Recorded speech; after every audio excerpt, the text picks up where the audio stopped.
Всім прывітання. Мы ў жывым эфіры Еўрарадыё. Гэта праграма «Молаток», прысвечаная краўд-кампаніям, якія імкнуцца змяніць нашае жыццё. Сёння ў нас у гасцях Вольга Гарбунова. Прывітанне, Вольга. Здравствуйте. А мы паразмаўляем. Ввогуле тэма краўд-кампаніі гучыць як знайсці грошы на цёплую падлогу для кавярні клуба «Норм». І гэта крыху незразумела. Я так лічу, да, адкуль цёплая падлога, што за кавярня-клуб, чаму «Норм». Вось, але тэма вельмі сур'ёзная, але мне здаецца, што каб зразумець, чаму менавіта вы мусіце падтрымаць гэтую краўд-кампанію і ахвяраваць на яе свае хаця б там 5 ці 10 рублёў, мы мусім з Вольгай зараз пайсці вельмі далёка і ўсё ўсім патлумачыць. Вольга, што такое «Норм»? Чаму «Норм»? Какая это история? Ну, история эта на самом деле уже очень давнешняя и очень тщательно спланированная. Долгое время я работала в убежище для женщин и их детей, пострадавших от насилия в городе Минске. 10 лет руководила организацией «Радислава». В какой-то момент мы столкнулись с тем, что нам с каждым годом все сложнее помочь женщинам трудоустроиться. А мы прекрасно все понимаем, что финансовая вот эта зависимость от партнера-агрессора, либо от родителей, которые применяют насилие, как раз-таки и усложняется тем, что не имея вот этой финансовой независимости, человек не может уйти из насильственных отношений. Поэтому, обратив внимание на то, что часто те женщины, которые возвращались в насильственные отношения, они это мотивировали как раз-таки тем, что я одна не вытяну детей, я не справлюсь, у меня зарплата гораздо меньше, чем у мужа и так далее, мы поняли, что нужно думать над развитием какого-то проекта, который помог бы трудоустраиваться, получать достойную зарплату, идти с хорошими справками в суды, если речь идет вот про определение места жительства детей и так далее. Поэтому это наш как бы такой запланированный путь. И кафе-клуб «Норм» — это проект, с которым мы участвовали в том числе в конкурсе социальных проектов Social Weekend и получили там премию и номинацию за проект о гендерном равенстве от ЮНФПА в Беларуси. И вот с тех пор мы начали уже активные поиски помещения, где бы мы могли реализовать этот проект. Это было уже почти 1,5 года назад. И столкнулись с тем, что, учитывая, что среди наших клиенток в том числе есть девушки с инвалидностью, причем очень разные, это не обязательно в инвалидной коляске, но такая девушка у нас тоже есть, мы поняли, что момент инклюзии должен стать очень большой ценностью в нашем заведении. Когда мы начали искать локацию, в том числе обращаясь в Мингорисполком с просьбой оказать содействие в поиске такого помещения, мы поняли, что найти это крайне затруднительно. Вот, поэтому на данный момент мы заключили уже договор аренды и уже вот месяц находимся на площадке, которая, к сожалению, 15 лет до нас пустовала, и там нужны колоссальные вложения в ремонт, что мы не учитывали, когда планировали реализацию проекта. Поэтому мы запустили вот эту небольшую крауд-компанию, потому что самое главное на данный момент теплопотери в нашем проекте — это крыша и пол. Речь идет, безусловно, не о крутом там электрическом подогреваемом полу, вот, а просто об утеплении, чтобы минимизировать экономические расходы, потому что, несмотря на то, что у нас социальное предприятие, хоть такого и нет в белорусском законодательстве, мы понимаем, что мы очень сейчас заинтересованы подсчитывать все экономические вот эти вот потери, расходы, чтобы в том числе просчитать прибыль, на которую мы рассчитываем, потому что одна из идей нашего проекта не только трудоустраивать девушек и женщин, пострадавших от насилия, но и аккумулировать значительную часть прибыли на строительство в будущем уже постоянного убежища на 50 спальных мест. То бок «Норм» — гэта з аднаго боку сацыяльны праект, з іншага боку камерцыйны. Сацыяльны ён для тых людзей, якія там працуюць, якім ён дапамагае, а камерцыйны для яго звычайных наведнікаў. Ну, ведаеце, это ж абсалютна такая вялікая і складаная індустрыя зрабіць, адкрыць у Мінску, я не веду, кавярню, да, клуб. У мяне ёсць, пара знаёмых, там шеф-поваров, людзей, якія ў прынцыпе адкрывалі свае кавярні, і гэта людзі, конечно, пасівелыя, да, з кучай праблем, вечна яны размаўляюць па тэлефоне. Вось гэта ўсё. Хто у вас займаецца гэтым напрамкам, каб зрабіць гэтае месца не толькі вось сацыяльна паспяховым, каб яно выконвала не толькі сацыяльную функцыю, але і было камерцыйна паспяховым? Ну, на данный момент сидим мы все в команде, и понятное дело, что у нас нету в нашей команде человека, который имел бы значительный опыт. На данный момент мы работаем с поваркой, у которой большой опыт работы не только в Беларуси, но и в России, и в Китае, и в других странах. И это тот человек, который помогает нам скорее сделать наше меню очень вкусным, привлекательным, потому что мы понимаем, что люди будут хотеть платить деньги только за качественный продукт, услугу, сервис. Вот. На данный момент, опять же, через фонд Добра мы вышли на связь с управляющим нескольких баров. Это ID-бар и Бессонница. И вот у нас, ну, как бы, можно так сказать, состоялась первая встреча. И вот такая предложена менторская помощь нашему проекту. Мы понимаем, что это действительно новый для нас путь. Я психолог по образованию. Хотя, с другой стороны, когда мы открывали все убежища, которые у нас были за эти почти уже 18 лет, это каждый раз... Это не хорика, конечно, мы ничего не знали ни там про налоговую, ни про санстанцию, это все-таки общественное объединение, но всегда, когда начинаешь заниматься чем-то новым, ты отдаешь себе отчет, что учиться нужно будет огромному количеству задач, и ответственность это огромная. Поэтому, да, наверное, можно сказать, что наша команда все-таки в первую очередь социально ориентированная, нежели подкованная во всех этих бизнес-процессах, но мы в это погружаемся, в том числе вот на хакатоне, когда мы выиграли поездку, мы были на стажировке в Праге, где на данный момент работает 36 таких социальных кафе. Мы посетили 5 из них, ну, даже больше, но вот где именно обучающие визиты были. Мы видели очень разные пути, как люди решали эти задачи. Мы видели плюсы и минусы таких бизнес-моделей, но для себя определили это как все-таки успешную, несмотря на то, что каждый год в январе выходит обязательно где-нибудь материал 20 закрытых общепит-заведений в Минске в прошлом году. Я понимаю, что это на самом деле большой риск, но это, с другой стороны, очень большие возможности, потому что такая бизнес-модель позволит трудоустроить гораздо большее количество людей, нежели, например, открыть швейную мастерскую, где мы сможем трудоустроить там 1-2 швеи и так далее. Поэтому, ну и плюс еще выбор был в пользу быстрых профессий. То есть общепит, если мы не берем такие позиции, как там шеф-повар, менеджеры и так далее, это все-таки быстрые профессии. Это курсы бариста, это курсы барменов, это работа на кухне, это клининг. Ну, то есть это возможность очень быстро обучиться и приступить уже непосредственно к работе, а там уже как жизнь сложится. Як кліенткі есть разные амбіцыі. Наколькі тое, што гэты праект нясе сацыяльную нагрузку, будзе канкурэнтнай перавагай вашай кавярні, вашага клуба сярод іншых у Беларусі? Ну, то бок, умоўна кажучы, на вуліцы 3 кавярні, 2 з іх проста звычайныя, а 3 вашая, і уявім гэтага чалавека, які ведае, што вось схадзіўшы ў гэтую кавярню, ён дапаможа ахвярам хатняга гвалту. Гэта вось уяўляючы беларускіх грамадзянаў, вот як вы думаеце, это чалавека завабіць ці адштурхне наадварот? Смотря какого, мы абсолютно неоднородная масса. Но начну с плохого. Да, путь у нашего проекта достаточно большой. Мы с ним были и на креатоне, и на хакатонах. Мы его представляли в очень разных конкурсах. И мы видели реакцию людей. И практически все говорили: не выпячивайте социальную направленность, прячьте ее. Может быть, в конце где-нибудь в чеке укажете, но нигде об этом не говорите. Тише, тише. И вот в комментах сейчас под всеми нашими материалами это очень популярная реакция, что нам нужно молчать, нам нужно тихонечко.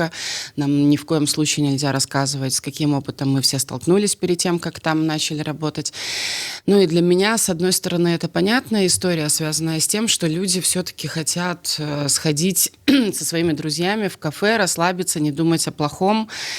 И отвлечься от каких-то тягот там социума, жизни, личной или еще каких-либо моментов.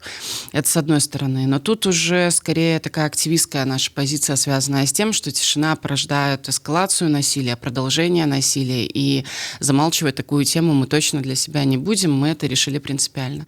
Но с другой стороны, я хочу сказать, что вот когда мы запустили Мола-Молу, с теплым полом, и увидели вообще, как за неделю абсолютно, знакомые, незнакомые люди, сложно отследить, пожертвовали больше 1000. Правда, потом сбор остановился, понятно, это на такой волне вот этой первой истории возникло, но мы поняли, что есть определенная часть людей, достаточно значительная, которая готова уже прямо сейчас, когда кафе еще не существует, когда ремонт еще не сделан, но при этом поддерживать эту идею и, наблюдая там, как растет платформа «Имена», та же самая, что все-таки, да, с одной стороны, белорусы — это люди, которые и так, на грани выживания, и всех этих хлопот и бытовых, и политических слишком много, чтобы еще ходить в социальные кавярни, но при этом важно понимать, что есть огромное количество людей, которые уже готовы делиться наперед, понимая, что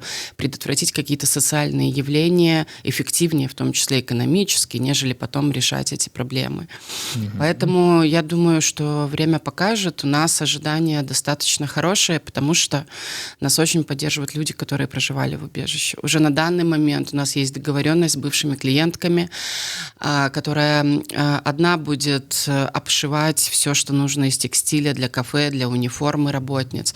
Другая будет выращивать овощи, всю зелень, и вот она сейчас будет оформлять себя как фермерку. То есть важно понимать, что этот проект даст возможность не только тем людям, которые непосредственно там будут каждый день в этом заведении, но и он обрастает уже такими историями, когда клиентка, успешная преподавательница английского в хороших языковых минских школах, предлагает просто проводить для девушек бесплатный английский раз в неделю. Это дорогого стоит, и мне кажется, что возможно, мы передумаем насчет нашей бизнес-модели. Сейчас у нас главная прибыль – это еда, напитки. Но, возможно, пройдет пару лет, и мы поймем, что самая главная наша прибыль будет, мероприятия какие-то. Или мы станем площадкой формат для чужих. антикафе, например. Да. То есть мы поэтому таким образом сейчас и продумали много вариантов, и будем гибкими, будем смотреть, на что люди с большим интересом реагируют. Пытанне, якое я калі здзівіўся гэтаму пытанню, але яно вельмі лагічна, якое я пачуў адразу, калі аднаму са сваіх сяброў распавёў пра ваш праект. Гэта значыць, што у адным шырока вядомым месцы плануецца сабраць ахвяраў хатняга гвалту, то бок гвалтаўнікі, якія будуць імкнуцца, я не ведаю, неяк паквітацца з тымі, хто ад іх сышоў, змог ці спрабуе пазбавіцца ад залежнасці і стаць больш незалежнымі, яны будуць ведаць, куды ісці, дзе шукаць. Вось тут ёсць, я не ведаю, нейкая страхоўка. Як вы вырашаеце гэтую праблему? На самом деле эта проблема касается не только кафе-клуба «Норм». Натурально. Потому что клиентки, которые у нас проживают, они сталкиваются с преследованием и когда они живут в убежище, и когда они работают на других работах, и когда они приходят в садик за ребенком или в школу. То есть вот этот момент преследования, он в принципе существует в отношениях, где есть насилие. И это уже задача специалистов — работать с человеком и прорабатывать план личной безопасности. Но я даже не про это хотела сказать. Я хотела сказать про то, что вряд ли у нас будут трудоустроены женщины, которые только-только приняли решение уйти от агрессора, которые только заселились в убежище. Обычно это очень такой экстремальный период, когда нету даже времени думать о том, чтобы сменить работу. Когда это вечные суды, милиция, прокуратура, походы к адвокатам, к психологам, попытка понять, как обезопасить себя и детей. И важно понимать, что такая клиентка, конечно же, если и будет получать какую-то пользу от нашего проекта, то явно не такую публичную. Поэтому мы предполагаем, и наш опрос показывает из тех девушек и женщин, которые хотят у нас трудоустроиться, это люди, которые уже прожили какую-то эту часть пути, связанную с выходом из этой ситуации. И, понятное дело, что кафе — это будет публичное место, а убежище у нас секретное место. Но что сделать с тем, что убежище постоянно ищут, находят, нам подкидывали наркотики, вызывали на нас милицию, вызывали на нас различные службы. То есть это и так происходит прямо сейчас, просто мало об этом кто знает, потому что убежище — это секретное место. Но Кафе будет обладать теми же, в принципе, процедурными какими-то нормами безопасности, связанные с камерами, с тревожной кнопкой. Все как есть у нас в предыдущем проекте, это все также будет установлено и в новом. Я думаю, что это вообще касается любого заведения в Минске, это требование законодательства, мы таким образом и будем двигаться. Клиентки, которые говорят о том, что они пока не готовы трудоустроиться в такое заведение, они говорят об этом открыто, что им еще нужно там развестись или там разделить имущество, или определить вопросы по детям. Но те клиентки, которые заинтересованы трудоустроиться уже прямо сегодня, они говорят про то, что нет, им не стыдно, им не страшно. Да, лежит определенная стигма на людях, которые пострадали от насилия. Особенно, наверное, на женщинах, связанных с сексуальным насилием, с домашним насилием. Сразу возникает этот миф, сама дура виновата и так далее. Понятное дело, что стигма есть, но мы, работая с людьми, всегда говорим про то, что нам не стыдно. Потому что то, что мы столкнулись с насилием, это не наша вина, это наша беда, и это должно быть стыдно тем людям, которые применяют насилие. Поэтому вот те клиентки, которые хотят трудоустроиться, они абсолютно поддерживают эту публичность, и это как раз-таки дополнительный инфоповод, дополнительная возможность говорить про эту тему. І, ў прынцыпе, гэта нейкая нагода сказаць сабе, што нейкі этап у мінулым, цяпер у мяне ёсць праца і жыццё, ну, я не ведаю, канешне, сітуацыя ўсё розная, але набліжаецца, ну, да нейкай умоўнай нармальнасці, як я разумею, большасць у грамадстве. Ці лёгка вам знайсці разуменне ў чыноўнікаў, калі я думаю, што немагчыма рабіць такі праект без стасункаў з чыноўнікамі розных узроўняў. Я памятаю, што прыкладна, мне здаецца, год таму мы рабілі матэрыял пра стаўленне розных дзяржаўных структур да закона пра хатні гвалт, сілавых, прынамсі, дзве былі падтрымлівалі яго, а дзве былі супраць. І як бы улічваючы, што слова воля чыноўніка ўсё ж таки ў Беларусі значыць даволі шмат, і магчыма проста ёсць на нейкім узроўні чалавек, які лічыць, што хатняга гвалта ў Беларусі няма, ну, я не ведаю, такі кансерватыўна-патрыархальны па светапоглядзе, да? Вот сустракаюцца такія, як вы з імі працуеце? Ці ўсё ж такі у гарадскіх уладах все з разуменнем ставяцца да гэтага проекта? А я даже не спрашивала, честно говоря. Очень сложно ответить на этот вопрос, потому что если, работая в Радиславе, мы постоянно вынуждены, заинтересованы в таких коммуникациях, то, ну, вот это, наверное, одно из первых отличий, которые я наблюдаю вот в этой форме, все-таки более коммерческой, это то, что контакты у нас минимальные. На данный момент мы еще даже не согласовали наши проекты, ну, вот архитектурные, инженерные, то есть мы еще не видели ни реакции, ну, тех служб, которые будут давать разрешение нам на реализацию деятельности.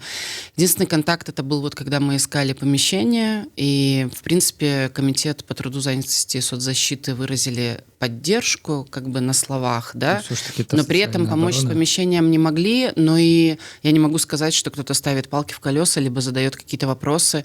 Честно говоря, пока это абсолютная тишина, и я не уверена, вообще знают ли они про то, что такое в Минске тут планируется. Что касается патриархальных настроений, таких консервативных, в том числе и религиозных, потому что это достаточно серьезная сила в последние годы, как мы видим по сбору подписей там против ЛГБТ-пропаганды, против закона о домашнем насилии и так далее. Вот. Тут как бы мне тоже сложно сказать. Да, они до сих пор собирают все эти подписи под своими петициями и критикуют концепцию закона. И, возможно, ну, в том числе это повлияло на то, что заблокирован этот вопрос сейчас в стране. Но, тем не менее, к нашему проекту пока никакого внимания ниоткуда не пришло. И слава богу, хочется сказать. Вот. Потому что мне кажется, что, ну, все-таки то предприятие, которое мы планируем реализовать, это социальное предпринимательство, как я уже говорила в начале, хоть его и нет в белорусском законодательстве. И важно понимать, что Ну, мы примерно как НГО, только нашли для себя форму получения хоть какой-то прибыли, которой у нас не было все эти 18 лет. И это возможность для своей целевой группы, для людей, к которым мы самих себя же и относим. Почему нам никто не задавал этого вопроса 18 лет назад? А чего это вы решили именно женщинам, пострадавшим от насилия, помогать? Ну, потому что мы сами такие, и потому что закон позволяет. Почему мы не идем в организацию, которая работает с бездомными животными, и не говорим, а почему вы не работаете с бездомными людьми? Потому что, мы не можем такое говорить людям. Люди сами выбирают себе область реализации, и если меня интересует именно эта социальная проблема, я хочу заниматься ее решением.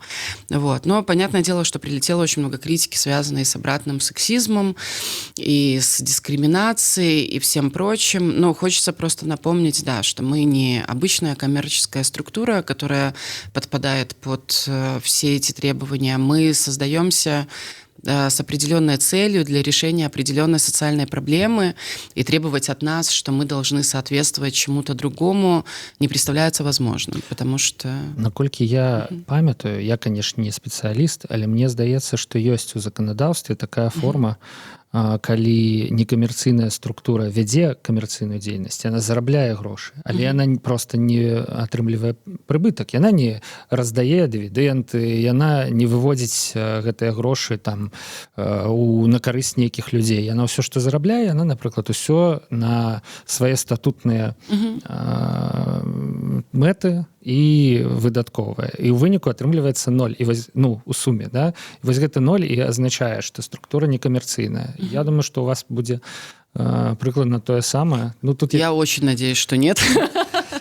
Честно говоря, конечно же, хочется выйти на самоокупаемость и не сидеть вечно на краудфандинге. Нет, так все правильно. Хочется, чтобы он был первый и последний. Сенс у тым, што вы зарабляеце, вы самаакупляльны і нават прыбытковы, але гэты прыбытак не накіроўваецца на карысць нейкіх людзей, ён не выводзіцца, ён не выплачваецца дывідэнтамі, ён проста перанакіроўваецца на развіццё арганізацыі, на яе ўнутраныя мэты. То бок, як гэта сказаць, 0 гэта баланс паміж тым, што прыйшло, і тым, што было выдаткавана далей, да? Там няма, я не ведаю, вось гэтых слупочкаў, типа прыбытак, выплачаныя по акциях, дивиденды и так далее. Я не имел на увазе, что вы не будете самоокупляться. Я хочу добавить, что мы все-таки будем надеяться, что там будет не 0, потому что помимо реинвестирования в само заведение, а в перспективе мы хотели бы выйти на небольшую сеть и открыть похожие заведения в других городах, хочется все-таки попробовать начать аккумулировать средства на строительство. И мы вот когда разговаривали с управляющим бара «Бессонницы» Эдди Баром,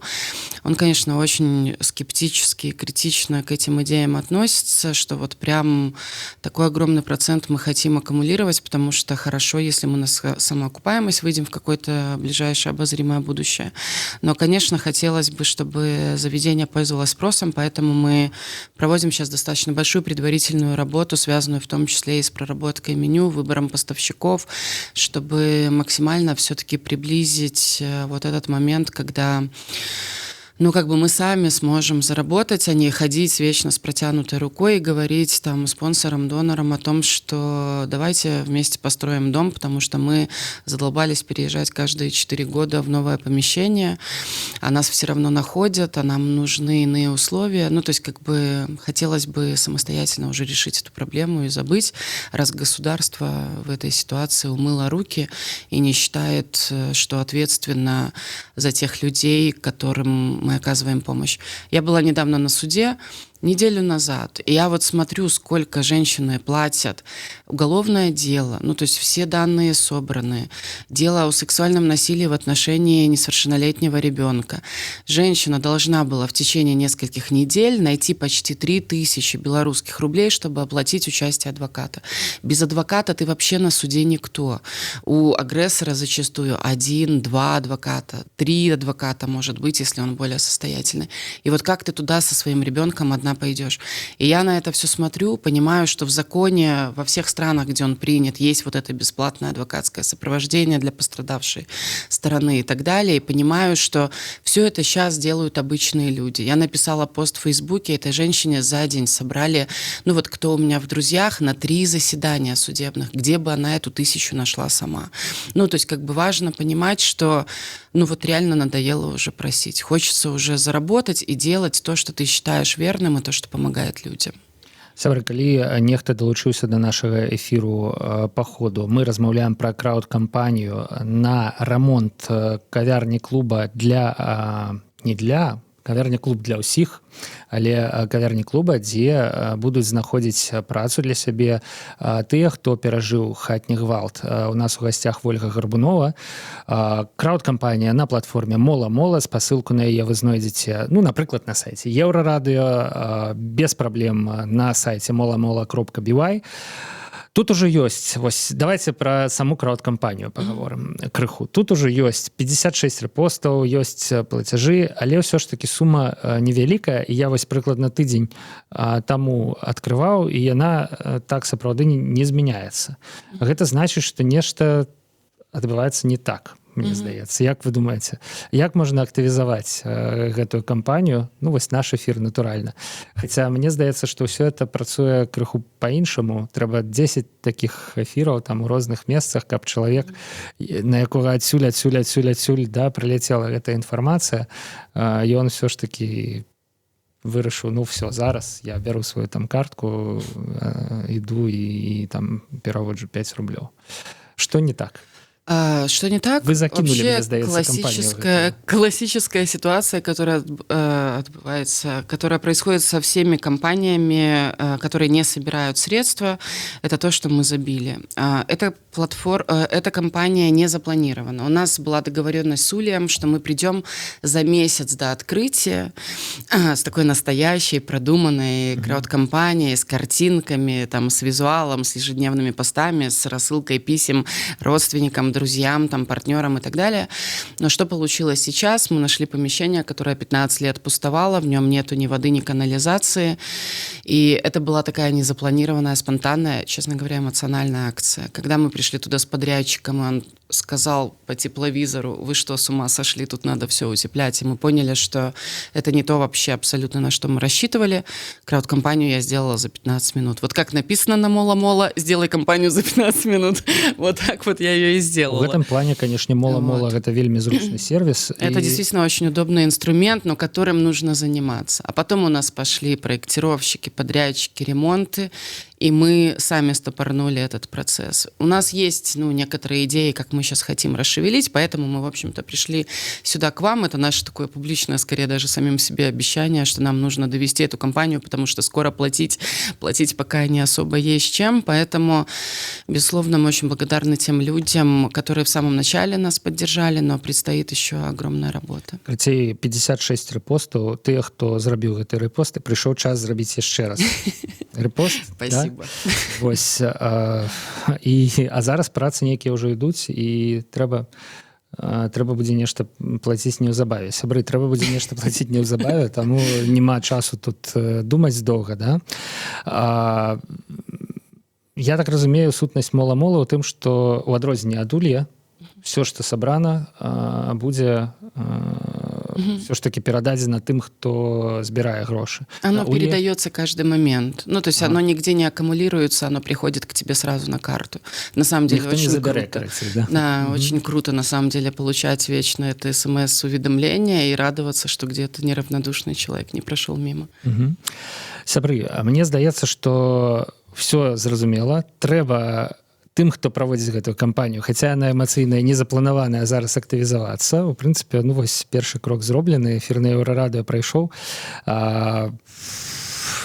Нехта пачуў, даведаўся і, спадзяюся, прасякнуся праблемай. Праблема, ну я уже тут так резюмую, да? Праблема вельмі сур'ёзная. Гэта сацыяльнае прадпрымальніцтва, гэта спроба з аднаго боку зрабіць паспяховы бізнес, а менавіта кавярню. Дарэчы, адрас ёсць? Да, Сурганова 2, корпус 9. Гэта пачатак вуліцы Сурганова, значит, это вообще прямо около метро Академия наук.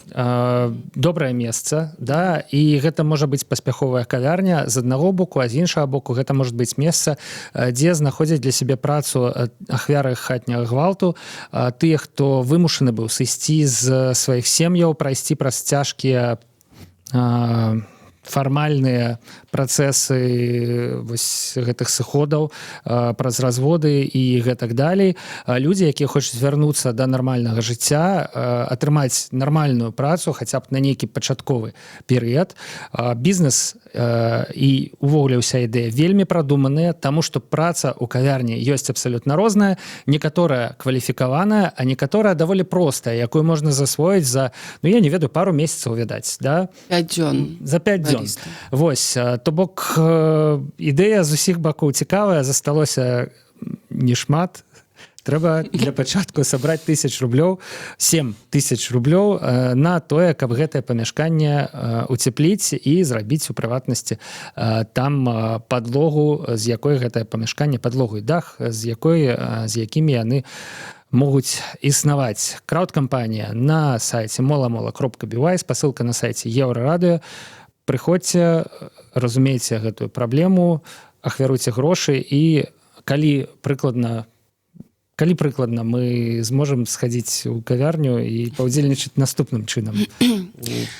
Мероприятие мы начинаем проводить уже, на самом деле, прямо завтра. У нас репетиция флешмоба «Маршируй, детка» против насилия в отношении женщин, которые будут 14 февраля. В феврале мы планируем запустить уже первые лекционные мероприятия, когда утеплим пол и крышу. Клуб уже, в принципе, начинает потиху працаваць. Но кафе, вот прямо, где мы сможем накормить вас вкусными веганскими пельменями и вкусным кофе, это будет начало мая, по нашим подсчетам. И на пачатку траўня, слухайте, вот только зараз прыгадаў сваю думку, можа нічого не цепляць, такая зіма, што в принципе можна хоць зараз столікі на вуліцы выставіць. Ну ладно, жарт, але тым не менш, на пачатку траўня спадзяюся, што мы сустрэнемся з кім-небудзь з вас у кавярні клубе Норм. Дзякуй вам, Вольга, што прыйшлі да нас на Еўрарадыё, дзякуй за гэтую размову. Павел Свердлоў працаваў пры мікрафоне, гэта была праграма «Молаток», пачуемся ў наступны аўторак.